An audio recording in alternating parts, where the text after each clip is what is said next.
hari ukuri kudakunze kuvugwa cyangwa se kutanavugwa ku bijyanye n'umugabane wa Afurika. Kuri iyi episode nshyashya yo kuri Trumpet TV Rwanda tugiye kugaruka ku bintu 5 by'ingenzi bitagarukwaho cyane ku mateka cyangwa se ku mibereho y'umugabane ari wo dutuyemo wa Afurika. Ariko ndagira ngo nsabe utarakora subscribe mbere yuko dukomeza ko wakora subscribe, ugakora share ndetse ugakora na like kugira ngo ibyo dukomeje kugutegurira ntazagire ikigucika. Reka duhere ku izina rya Afurika ryo ubwaryo. Ese waba uzi ko atari ko Afurika yahoze yitwa?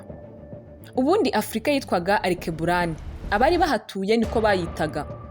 Arikeburani bisobanuye Mer de l'Humanité cyangwa Jardin d'Eden. Bivuze mubyeyi w'ikiremwa muntu cyangwa ubusitani bwa Edeni. Aba bari Abamore, Abanubie, Abanumidie ndetse n'Abapeuple de Carthage. Abo bose nabo batuye ku mugabane wa Afurika. Ariko mu myaka 149 mbere y'ivuka rya Yesu haje gukurwaho l'Empire de Carthage ikuweho n'Abaromani. Mw'icyo gihe nibwo Abaromani bahise bahitamo kwita Arikeburani, bayihindurira izina bayita Afurika. Si kenshi cyane tuzumva abanyabutabire, abanyamibare ndetse n'abashakashatsi bagaruka ku mugabane wa Afurika cyangwa se bayivugaho cyane. Nyamara igitangaje nuko hashize imyaka irenga 35,000 ibikoresho bibiri by'ingenzi byagaragaweho bikorerwaho ubushakashatsi byagaragaye bwa mbere ku mugabane wa Afurika, aho byari muri Swaziland.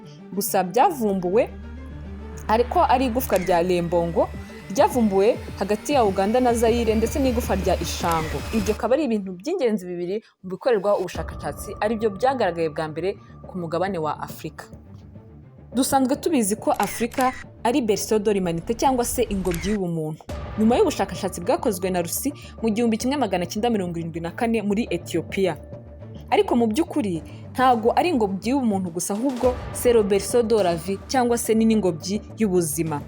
Kubera ko Afurika niwo mugabane wonyine ku isi wabashije guhuza biome 9, bivuze ecosysteme 9 cyangwa se ibidukikije bishobora gutuma ahantu haba ubuzima. Afurika rero ibyo byose byari bihari, niwo mugabane wagaragayeho ibyo byose ubwabyo uko ari 9 bishobora gutuma ahantu haba ubuzima, harimo savane, ibyatsi, mangrove, ibiti byera mu mazi, prairie cyangwa se ubutaka buriho ibyatsi byo guhingaho, ubutayu ndetse n'amashyamba.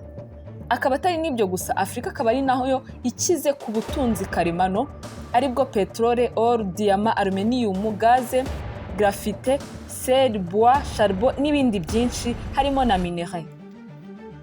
Tugarutse kuri minerai twabonamo nka cobalt. Iyi cobalt ni ikinyabitabire kiri mu byifashishwa mu kuba cyakora ibintu byinshi bitandukanye. Byagaragaye ko 1/2 cy'iyi cobalt kigaragara ku mugabane wa Afurika muri Repubulika Iharanira Demokarasi ya Kongo. Iyi cobalt ikaba ishobora kwifashishwa mu gukora ibintu byinshi bitandukanye harimo amapine, kore, isabune ndetse n'iby'ingenzi akaba harimo na bateri ya telefone ngendanwa. Bivuze ngo nta cobalt nta telefone. Dushimire Afurika, dushimire na Kongo. Hari nubwo akenshi batubwira Afurika bayivuga bahereye ku bukoloni cyangwa se nyuma y'ubukoloni. Ariko se mwaba muzi yuko mbere y'ubukoloni Afurika yari umugabane ukomeye kandi buriho ibikorwa bigiye bitandukanye. Dore ko hari amampire menshi, amampire bivuze ibihugu byinshi bihuriye ku mategeko amwe.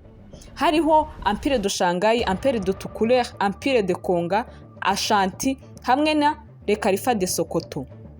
Hari imijyi ikize ifite amazina ndetse irimo n'iterambere. Tukivuga ku iterambere, imwe muri kaminuza cyangwa se niba atari yo ya mbere ku isi yari muri Mali, akaba ari kaminuza yitwaga Sankore, yari ahitwa Itumbuktu. Yubatswe mu kinyejana cya 14. Mw'iyo kaminuza y'Sankore yari Itumbuktu muri Mali higishirizwagamo ibintu byinshi n'amasomo agiye atandukanye. Hari amacentre d'apprentissage cyangwa se ihuriro ryigishirizwamo ibintu bigiye bitandukanye harimo ubuhinzi, ubworozi, icungamutungo, iyobokamana, ubugeni, ibinyabutabire ndetse n'imibare. Iyo kaminuza y'Itumbuktu rero muri Mali nayo yagize uruhare runini mu iterambere ry'ikiremwa muntu. Kubavuga ko rero Afurika nta mateka ifite cyangwa se nta kifite cyo kuvugwaho, icyo nababwira ni kimwe, aho nimwaba mwaribeshye. Murakoze. Yari Ishimwe Vanessa na Warden the Great ndetse na Blaze. Mukomeze mukore subscribe, mukore share, mukore like kugira ngo ibyo dukomeje kubategurira ntihazagire ikibacika.